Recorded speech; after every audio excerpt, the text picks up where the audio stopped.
किसान साथियों नमस्कार, राम राम, सत श्री अकाल, आदाब। किसान साथियों आप अच्छे होंगे, ठीक होंगे, भगवान से कामना करते हैं, दुआ करते हैं।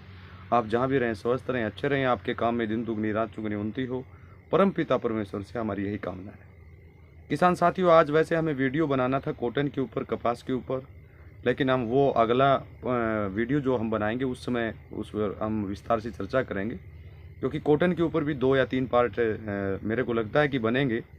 और आज हम बात कर लेते हैं ज़मीन के पीएच मान और ज़मीन के ऑर्गेनिक कार्बन के बारे में, जो हमारे काफ़ी किसान साथियों का ही नहीं सभी किसान साथियों की एक अमूमन समस्या है। और ये समस्या कैसे दूर हो, इस समस्या से कैसे हम निजात पाएँ, इस विषय पर हम थोड़ा सा आज विस्तार से प्रकाश डाल लेते हैं। वैसे इस विषय पर मैंने वीडियो बनाया था 1 साल पहले, लेकिन हो सकता है कि शायद कुछ साथी नहीं देख पाए, तो अब हम दोबारा से इस वीडियो को हम नई रूप देंगे और उसमें कुछ चीज़ें और भी हम ऐड करने का काम साथियों करेंगे। मैं अमित महिला हरियाणा से।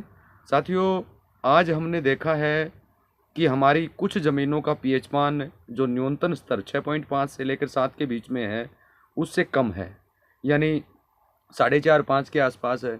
वो भी हमारे लिए अच्छा नहीं है। कुछ ज़मीनों का पीएच मान ये बात करें कि 7.5 से और 9 के आसपास भी पहुंच चुका है। आज मैं हरियाणा, पंजाब, राजस्थान, कर्नाटका, तेलंगाना, आंध्र प्रदेश और इन एरिया की अगर मैं बात करूं तो इस एरिया में जो पीएच मान है बहुत ज़्यादा बढ़ चुका है ज़मीनों का। अगर हम बात करें हिमाचल प्रदेश या जो पहाड़ी क्षेत्र ज़्यादा होता है, जहां पर जम्मू कश्मीर, उस एरिया की अगर बात करें तो वहां पर ज़मीन का पीएच मान कम है। अब ज़मीन का पीएच मान जहां पर कम है उसको मेंटेन कैसे करें, उसके लिए हमारे पास एक सीधा सा आसान तरीका है, चूना। आप चूने का उपयोग कीजिए। प्रति 1 एकड़ की अगर हम बात करें तो 1 से 1.5 क्विंटल या 2 क्विंटल तक भी प्रति 1 एकड़ आप चूने का उपयोग कर सकते हैं। और चूना वो होता है जो मकानों के रंग रोगन में उपयोग आता है, काम में आता है। उससे आपकी ज़मीन का पीएच मान बढ़ेगा। ज़मीन का पीएच मान कम होना ज़्यादा समस्या का इशू नहीं है, उसको मेंटेन किया जा सकता है, लेकिन ज़मीन का पीएच मान अधिक होना हमारे लिए समस्या पैदा कर देता है। और हालात लास्ट में ऐसी पैदा हो जाती हैं कि अनाज तो लगना दूर की बात है, अनाज पैदा होना तो दूर की बात है, उसके अंदर जो घास है, वीड, जिसे हम वीड बोलते हैं, खरपतवार बोलते हैं, वो भी नहीं होगा। अब ज़मीन का जहाँ पर पीएच मान ज़्यादा है उसका मेन कारण क्या है? एक तो अत्यधिक मात्रा में रासायनिक फर्टिलाइजर का उपयोग, और दूसरा जो सबसे बड़ा नुकसानदायक हमारे लिए है, खरपतवार नाशक का उपयोग, और वो भी अत्यधिक मात्रा में। क्योंकि 1 साल में 2 क्रॉप से साथी लेते हैं, किसान साथी लेते हैं। अब जैसे कॉटन लेंगे, कॉटन में खरपतवार नाशक का उपयोग करेंगे जो 40 से 45 दिन तक उसके अंदर घास का तिनका नहीं उगेगा। वो हमारी ज़मीन के पीएच मान को बढ़ाने का काम करता है और हमारी ज़मीन का ऑर्गेनिक कार्बन घटाने का काम करता है। हमारे लिए बहुत बड़ा नुकसानदायक है खरपतवार नाशक। मैंने पहले भी आपको इस बारे में चर्चा की थी कि किसान साथियों धीरे धीरे इस रासायनिक को आप छोड़िए, ये आपकी भलाई का है, आपकी भलाई के लिए है। आने वाले समय में अब बड़े बड़े जो 100, 150, 200 एकड़ के जो फार्मर हैं उनको तो कोई फर्क नहीं पड़ना, लेकिन जो फार्मर हमारे बीच में 5 एकड़ के, 4 एकड़ के, 10 एकड़ के हैं, जिनकी पूरी जीविका, जो अपना जीवन जो है वो सारा ही इससे हमारी जो किसानी से चलता है, वो किसान साथी इस बात में विशेष रूप से ध्यान दें।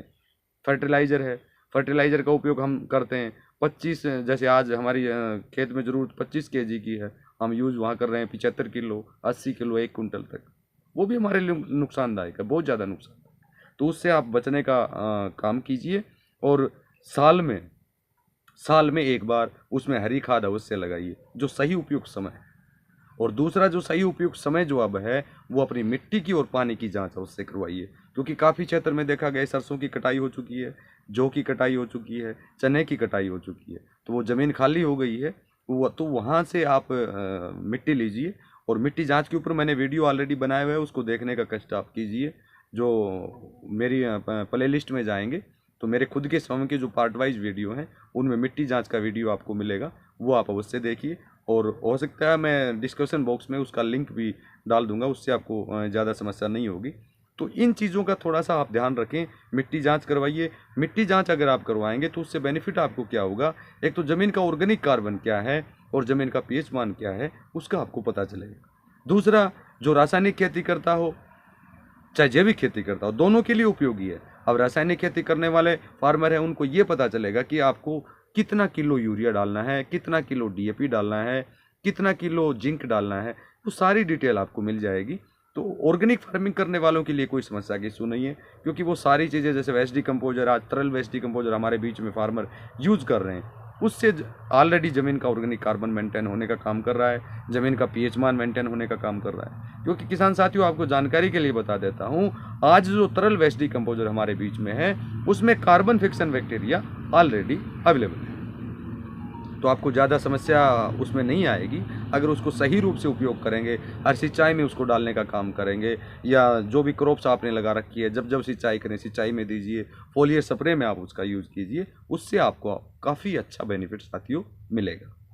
तो आज मैं ज़्यादा इस वीडियो को लंबा नहीं करूँगा, शायद आपको समझ में आ गया होगा कि ज़मीन का ऑर्गेनिक कार्बन कैसे मेंटेन करें, ज़मीन का पीएच मान कैसे मेंटेन करें, और हो सके तो साल में एक बार हरी खाद आप उससे लगाइए, फसल चक्र को आप उससे बनाइए। फसल चक्र का मतलब, आज जैसे आपने गेहूं लगाया है, या जो अभी क्रॉप्स जो गई है, या उसमें अगली साल आप सरसों लगाइए, या दलहनी फसलें आप लीजिए। दलहनी फसलें भी आप साल में एक बार अवश्य लीजिए, उससे भी आपकी ज़मीन का ऑर्गेनिक कार्बन और ज़मीन का पीएच मान मेंटेन होने का काम करेगा। और जो फर्टिलाइज़र की मात्रा जो आपको चाहिए वो कम होगी। उसका रीज़न क्या है, जैसे आज चने की बात करें, या हरी खाद में ढेंचे की बात करें, या मूंग की बात करें, उनकी जड़ों में राइजोबियम की गांठें पाई जाती हैं, जिसमें काफ़ी मात्रा में न्यूट्रिएंट होता है। वो ज़मीन के पीएच मान को भी मेंटेन करेगा और आपकी ज़मीन का ऑर्गेनिक कार्बन भी बढ़ाएगा। साल में गोबर की खाद आप, अगर आपके पास अवेलेबल है तो गोबर की खाद डालने का काम कीजिए। गोबर की खाद अवेलेबल नहीं है तो जैसे हमारे फसल के अवशेष, जैसे आप गेहूं निकालेंगे उसके अवशेष बचेंगे, काफ़ी किसान साथी उसको आग लगाने का काम करते हैं, वो आप ना कीजिए, उसको मिट्टी में ही मिलाइए, उससे भी आपका ऑर्गेनिक कार्बन मेंटेन होगा। और हरी खाद अवश्य लगाइए, उससे आपकी फसल, आपकी ज़मीन जो है वो 7 से 8 महीने में अपने सही स्तर पर आने का काम करेगी। और जब आपकी ज़मीन का ऑर्गेनिक कार्बन 1.20 को क्रॉस कर जाएगा, उस समय ज़्यादा फर्टिलाइज़र की आपको किसान साथियों आवश्यकता नहीं पड़ेगी। तो मैं वीडियो को इसी के साथ समाप्त करता हूँ। आने वाले समय में हम कपास के ऊपर बातचीत करेंगे विस्तार से, उसमें कैसे हम वेस्ट डिकम्पोजर का उपयोग करें, किन किन बातों का हम ध्यान रखें, उन सभी पर हम विस्तार से बात करेंगे। तो इसी के साथ किसान साथियों नमस्कार, धन्यवाद, राम राम, जय।